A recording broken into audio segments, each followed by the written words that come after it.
네, 여러분 안녕하십니까? 네, 비가 내려서 참 좋습니다. 저는 비를 좋아하거든요. 비가 내려서 참 좋고 저희 아내는 비를 별로 안 좋아하는데 왠지 이 비는 겨우내 묵었던 그런 것들을 싹 쓸어 내려가는, 깨끗하게 만드는 그런 비가 아닌가 생각이 들어서 더 기쁘고 또 기대가 생기지 않습니까? 뭔가 이 비가 그치고 나면 이제 파릇파릇한 새싹들이 돋아날 거를 기대할 수 있어서 또 비가 좋은 것 같습니다. 더 좋은 것 같아요. 오늘 예배도 그렇게 하나님께 정말 기대하는 마음으로 드리는 예배가 됐으면 좋겠습니다. 저희가 지금 그 산상순 말씀을 계속 나누고 있는데 오늘은 그 가운데서 한 말씀을 같이 나누도록 하겠습니다. 오늘은 만나게 사는 법이라는 주제를 가지고 하나님 말씀을 같이 나누도록 하겠습니다. 여러분, 지난주에 우리가 예수님이 팔복이 뭔지를 말씀하셨어요. 특별히 그 팔복은 이 세상에서 그냥 복 받으면서 편안하게 살아가는 삶이 아니라 하나님의 나라가 어떤 곳인지, 또 하나님 나라에 살아가는 사람들은 어떠한 사람들인지를 말씀하시는 내용이라는 걸 저희가 배웠습니다. 그 나라에 합당한 사람이 어떤 성품을 가진 사람인지를 말씀하신 것이 팔복이라는 걸 배웠습니다. 그렇기 때문에 결국에는 하나님의 나라, 또 하나님의 백성이 어떻게 살아가야 되는지를 잘 요약해 놓은 것이 팔복이라는 생각을 하게 됩니다. 이제는 하나님이 그 땅을 살아가는 사람들이 이 세상에서 어떠한 영향을 끼칠 것인가에 대해서 말씀을 하고 계시는데, 여러분, 그 땅을 살아가는 사람들의 모습을 보면은요, 특징들이 뭐라고 나와 있냐면은 마음이 가난한 사람, 또 슬퍼하는 사람, 온유한 사람, 의에 줄이고 목마른 사람, 자비한 사람, 마음이 깨끗한 사람이라고 이야기를 하고 있어요. 팔복에 모사된 사람들이 이런 사람들입니다. 뭔가 애통하는 자와 긍휼을 베푸는 자, 전쟁이 아니라 화평을 이루려고 애를 쓰는 자.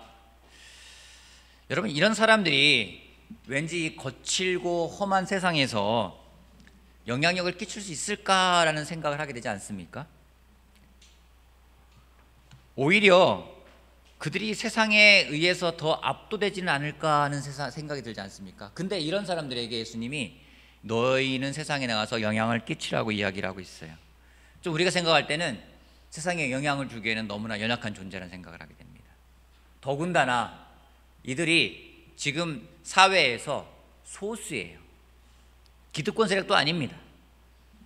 근데 이들이 어떤 영향을 끼칠 수 있을까에 대해서 좀 우리가 한번 배워보는 시간을 가졌으면 좋겠습니다. 예수님이 그들에게 먼저 말씀하시는데 오늘은 마태복음 5장 13절 말씀이 주제 말씀이 되겠습니다. 마태복음 5장 13절 말씀 우리 같이 한 목소리로 크게 한번 읽어보겠습니다. 마태복음 5장 13절. 너희는, 자 같이 보겠습니다. 시작. 너희는 세상의 소금이다.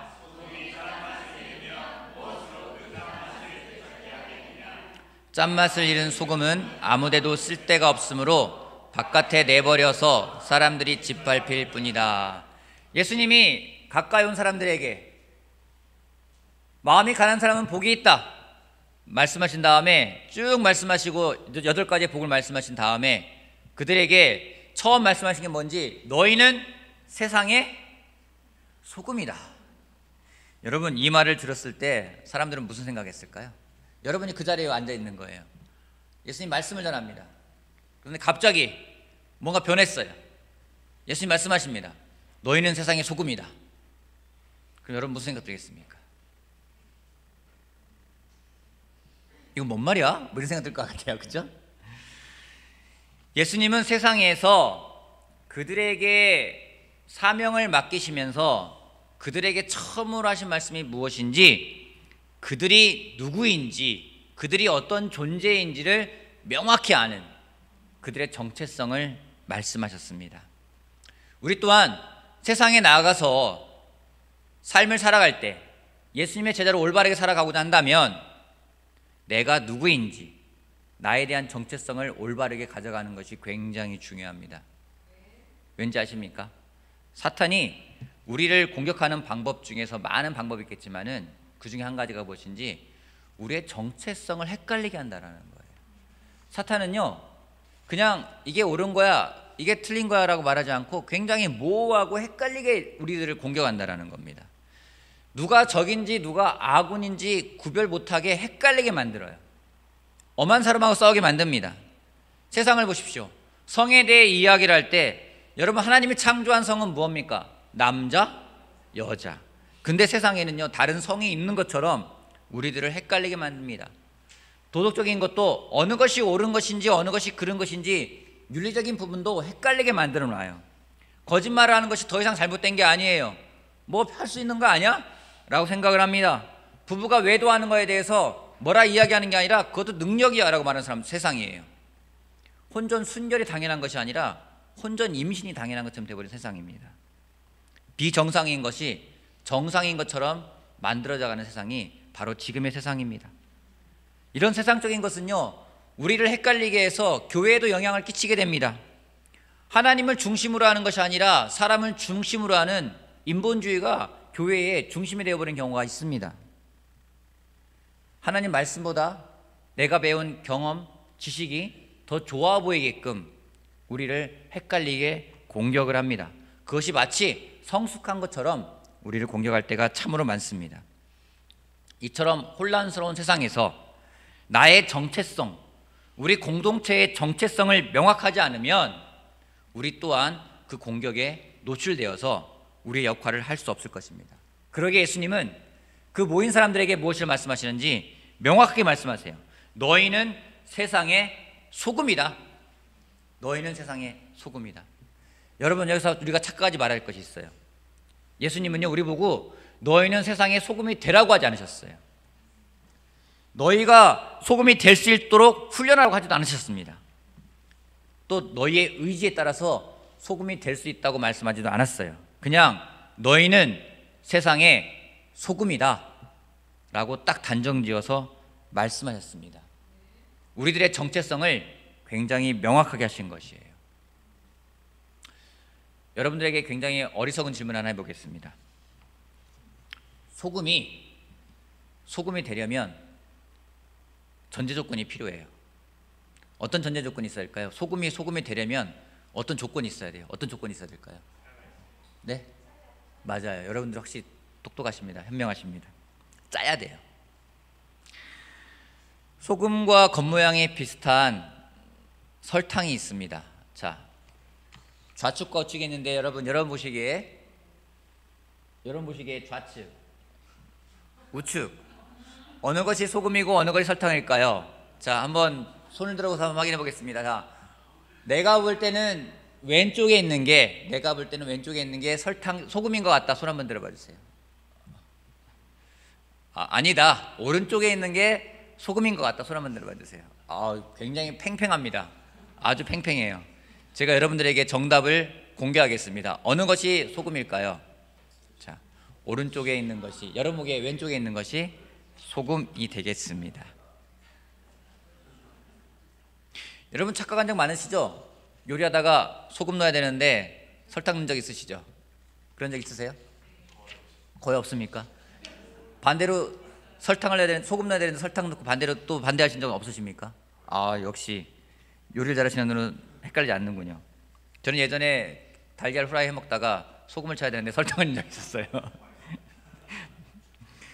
참으로 비슷합니다. 어느 것이 설탕이고 어느 것이 소금인지 참 구분이 힘들어요. 여러분, 어느 게 설탕인지 어느 게 소금인지 어떻게 구분하는 게 제일 정확할까요? 맞아요. 맛을 보면 돼요. 맛을 봐서 짠 게 소금입니다. 여러분, 소금도요, 그냥 소금이 있는 게 아니에요. 소금을 공부하다 보니까 소금도 참 종류가 많더라고요.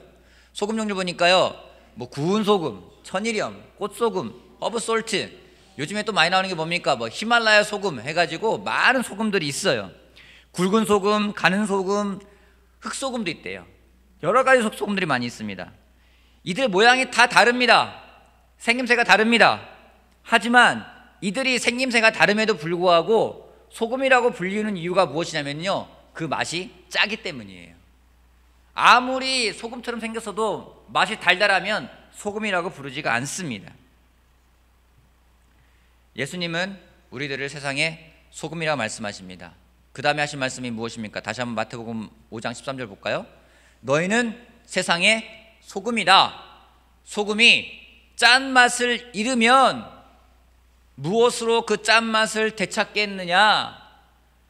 예수님이 소금의 어떤 기능에 대해 말씀하신 것이 아니라 너희는 소금인데 그 소금이 짠맛을 잃으면 안 된다라는 거예요. 예수님 말씀의 포인트가 이겁니다. 소금의 맛이 얼마나 중요한지, 소금의 짠맛이 없어지면은 어떤 일이 벌어지는지, 그 소금은 아무데도 쓸 데가 없으므로 바깥에 내버려서 사람들이 짓밟을 뿐이라고 이야기를 하고 있습니다. 우리들에게 너희는 세상의 소금인데 그 정체성을 잃어버리지 않기 위해서는요, 그 짠맛을 잘 유지하라고 이야기를 하고 계십니다. 여러분들, 사실 소금은 그 짠맛을 잃어버리기가 굉장히 힘듭니다. 소금이 화학 기호로 어떻게 됩니까? 우리 중학생, 고등학생, 소금을 뭐라고 부르죠? 염화 나트륨, 그죠? NaCl 그렇게 부릅니다. 다 알지 않으세요? 근데 이 염화 나트륨은 굉장히 안정적인 구조래요. 그래서 전기 분해를 하지 않는 한 이 구조가 깨지기가 힘들다라는 거예요. 그래서 소금이 그 짠맛을 잃어버리는 건 거의 불가능하다고 합니다. 근데 이 소금이 짠맛을 잃어버리는 경우가 있어요. 언제인지 아십니까? 불순물과 같이 있을 때. 불순물이 들어가면 소금의 짠맛을 잃어버린다고 합니다. 예수님이 성경에서 우리에게 하신 말씀이 있어요. 에베소서 바울이 하는 말씀을 같이 볼게요. 에베소서 5장 말씀 같이 보겠습니다. 5장 26절 한번 같이 한번 읽어볼까요? 그리스도께서 같이 한번 읽어보시죠. 시작. 교회를 물로 씻고 말씀으로. 우리는 예수님의 십자가의 죽음 그리고 부활과 연합하는 침례, 그 세례, 그걸로 인해서 소금의 짠맛을 가지게 되었습니다. 교회를 물로 씻었대요. 우리들을 물로 씻기셨습니다. 우리가 예수님의 죽음과 연합하는 세례를 받았습니다. 그때 우리는 짠맛이라는 것을 가지게 되었어요. 근데 그 깨끗함, 그 짠맛이 그냥 유지되는 게 아니라는 겁니다. 어떻게 하는지 물로 씻고 말씀으로 깨끗하게 하셨다라고 성경은 이야기를 하고 있습니다. 이 말은 무엇인지, 세상에 불순물이 들어오면 우리의 짠맛을 잃어버리기 쉽다라는 겁니다. 그럼 세상의 그 불순물로부터 어떻게 유지할 수 있는지 성경은 말씀으로 깨끗해진다라는 표현을 하고 있습니다. 시편 119편도 이런 말씀이 있습니다. 젊은이가 어떻게 해야 그 인생을 깨끗하게 살 수 있겠습니까? 주님의 말씀을 지키는 길, 그 길뿐입니다. 어떻게 인생을 깨끗하게 살 수 있겠습니까? 어떻게 불순물과 연합하지 않을 수 있겠습니까? 그것을 무엇인지 말씀을 지키는 길, 그 길뿐이라고 이야기를 하고 있습니다. 결국 말씀이 우리 삶에서 적용되지 않으면 우리의 깨끗함을 지킬 수가 없다라고 말씀하고 있습니다. 여러분, 우리가 말씀이 우리 삶에 적용되지 않으면 어떤 일이 벌어질까요? 간단해요. 세상의 방법이 우리를 이끌 겁니다. 우리를 채울 거예요. 그렇게 세상과 구별되지 않고 동일하게 살아갈 때 우리의 짠맛은요 잃어버려요. 그때 모양은 소금 같아요. 근데 맛은 아무 맛도 없어요. 그걸 성경은 뭐라고 표현하고 있는지 디모데후서에서 이렇게 말하고 있습니다. 디모데후서 3장 5절 말씀 같이 한번 읽어볼까요? 겉으로는, 한 목소리를 크게 읽어봅시다. 겉으로는 시작.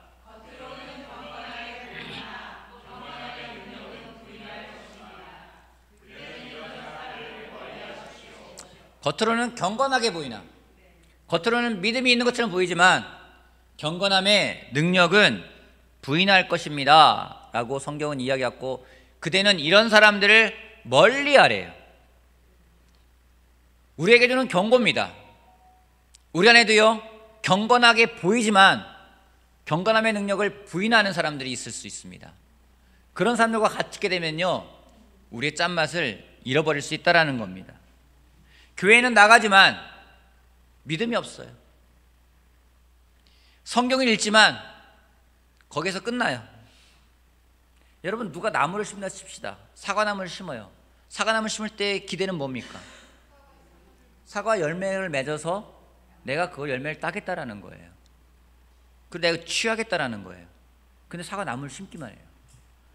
근데 열매가 맺을지 안 맺을지 아무런 믿음이 없어요. 그럼 그 나무 왜 심어요? 아무 의미가 없는 겁니다. 그리스도인으로서 우리가 정말 영향을 끼쳐서 짠맛으로서 이 세상에 짠맛을 내기 위함이라면 우리의 삶을 하나님의 말씀으로 채워야 함을 성경은 이야기하고 있습니다. 아까 환영할 때 정재영기가 얘기했지만 우리가 성경을 일주일에 한 절씩 외우자라고 이야기를 하고 있어요. 이번 주 너무나 감사하죠. 마음이 깨끗한 사람들은 복이 있다. 그들이 하나님을 볼 것이다. 이 말씀 하나하나가 정말로 우리 마음속에 새겨지고 삶에 적용되어질 때 우리는 그 짠맛을 잃어버리지 않게 된다는 것을 성경은 이야기하고 있습니다. 이런 생각이 들 수 있잖아요. 그러면 소금이 된다는 게 뭘까? 너희는 세상의 소금이다. 여러분, 세상의 소금입니까? 여러분, 세상의 설탕입니까? 아니면 세상의 고춧가루입니까? 여러분, 세상에 무엇입니까? 세상의 소금이라고 하는데 세상에 소금이 된다는 건 과연 뭘까요? 마틴 루터가 그런 말 했다고 합니다. 온전한 말씀이 소금이다 라고 이야기를 했다고 해요. 동의합니다. 우리가 소금이라고 하는 것은 무엇을 하는 것일까? 우리를 세상의 소금이다 라고 하시면서 예수님이 우리한테 말씀하신 것이 무엇인지 가서 말씀을 전하래요. 말씀을 선포하는 거예요. 말씀을 선포하는 것이 바로 소금이라는 겁니다. 여러분, 우리가 말씀을 선포할 때 어떤 일이 벌어질까요? 여러분 주변에 있는 사람에게, 여러분 가족에게, 여러분 친구에게, 여러분 직장 동료에게 말씀을 전하면 그들의 반응은 어떻습니까? 대부분 듣기 싫어해요. 소금이 뿌려지면은요 되게 좋지가 않습니다. 그죠? 소금이 상처에 닿으면 어떻습니까? 쓰라려요. 말씀이 뿌려지면은요 반응이 좋은 반응 나오는 경우가 참 극히 드뭅니다. 말씀이 뿌려지면 쓰라립니다. 이런 반응이 정상적인 반응인 것 같아요. 사도행전 2장 37절 말씀 보겠습니다. 사람들이 같이 한번 읽어볼까요? 시작. 사람들이 이 말을 듣고 마음이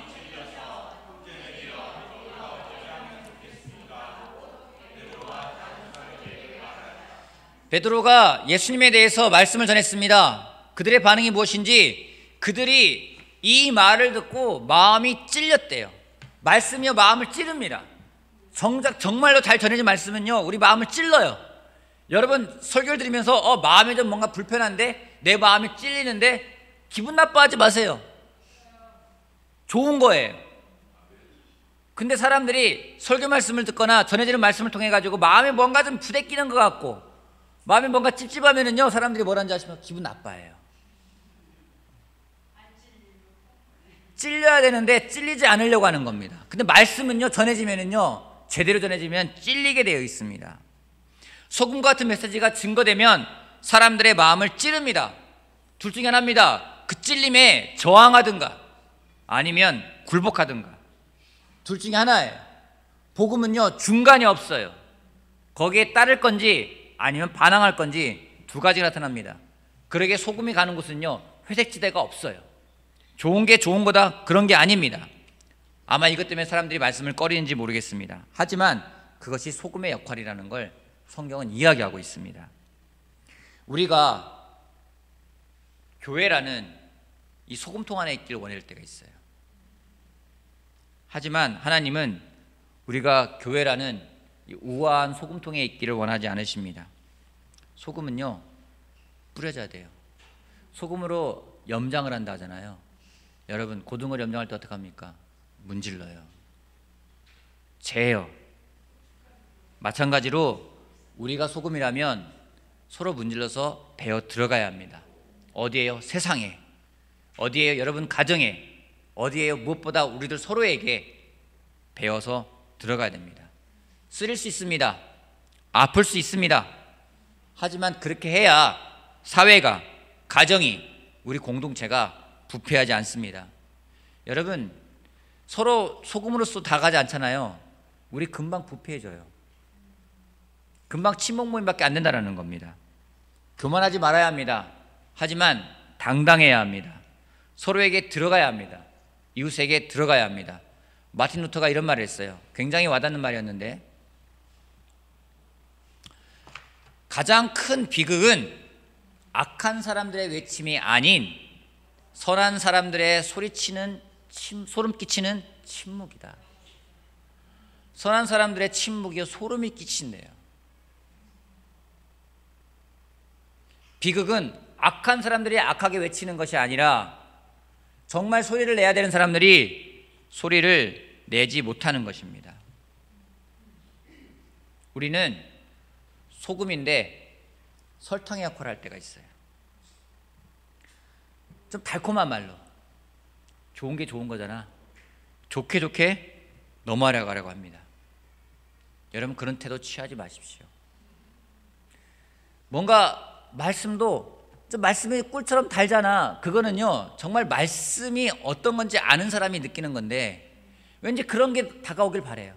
좋은 말로, 좋은 말로. 여러분이 소금입니다.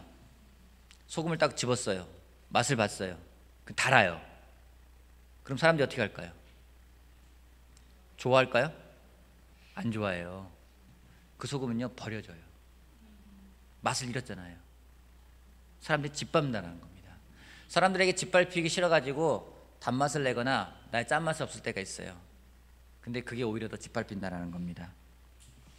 마지막으로, 여러분, 소금은 그 역할을 하기 위해서는요, 어떻게 돼야 되나요? 녹아야 돼요. 소금은 이타적인 물질입니다. 소금은 자신을 위해서 이기적으로 만들어진 물질이 아니에요. 이타적인 물질이에요. 자신을 존재하기 위해서 있는 것이 아니라 음식의 맛을 내기 위해서 존재하는 것입니다. 그 역할을 바르게 행하기 위해서는 자신을 버리지 않으면 불가능해요. 소금이 배추를 절이는데 녹지 않고 가만히 있어 보세요. 배추가 숨을 죽이겠습니까? 소금이 맛을 내려면 완전히 녹아 없어져야 됩니다. 그 얘기는 뭔지, 자기를 부인하지 않으면 그 역할을 수행할 수 없다라는 겁니다. 진정이 세상에 소금으로 오신 분이 계십니다. 바로 그리스도 예수님이십니다. 그분은 절대로 안주하지 않으셨어요. 세상과 타협하지도 않았습니다. 좋은 게 좋은 거야 라고 말씀하지 않으셨습니다. 그분은 세상에다 하나님의 말씀을 선포했습니다. 또 우리에게 다가오셨습니다. 그때 예수님이 보였던 행동은 무엇인지 그분을 완전히 녹여서 자기를 철저히 부인하고 우리들에게 오셨습니다. 그러기에 우리가 짠맛을 내게 된 거예요. 우리는 밍밍한 사람들이었습니다.